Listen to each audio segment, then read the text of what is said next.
If you want to seriously amp up your social networking presence on your Android phone, then you might want Facebook Home for Android. I'm Jessica Dalcourt for CNET. This is your first look.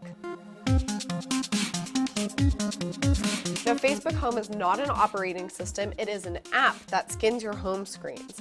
You can download it through Google Play for several phones, or it might come preloaded on your phone, as with this HTC First right here.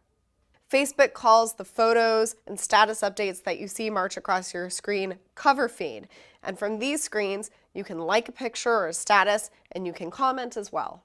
Images auto-scroll on their own. You can advance them manually as well. And you can adjust the image quality and refresh rate in the settings. There are other ways you can navigate around as well.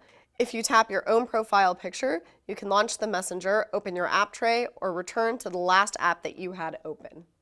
Since Facebook Home does sit on top of Android, you're able to access every other bit of Android as well. For example, if you want to open your apps, you can either tap the home screen button or you can swipe up from the bottom. What you see is an app launcher. There are shortcuts to all of the apps that you want.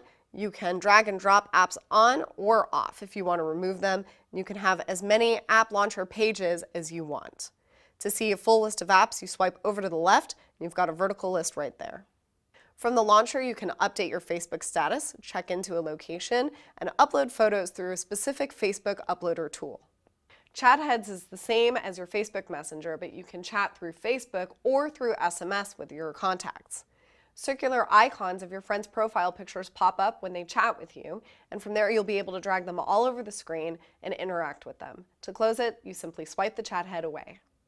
If you have multiple chat heads open, you can stack them up to conserve space and expand them out, and you can close them one at a time or as a stack.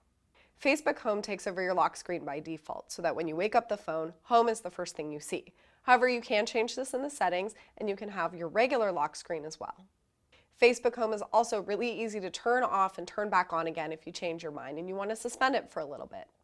Although there are no ads on Facebook Home right now, CEO Mark Zuckerberg said that is the plan for the future to start monetizing the feature. I personally wouldn't use Facebook Home on my regular Android phone, but there are some things that I like about it. I really like chat heads, for example, and I wish that Android would just take that implementation and that we could see it on all phones. It's really useful and handy and clever. I also think it would be really nice to be able to update your status and take photos directly from cover feed on Facebook Home, so that's something I hope they'll implement in the future. Facebook Home is obviously for people who love Facebook and who want to interact with their friends the second they turn on their phone. It's free to download and use, however, so if you think you might like it, you won't lose anything by trying it out.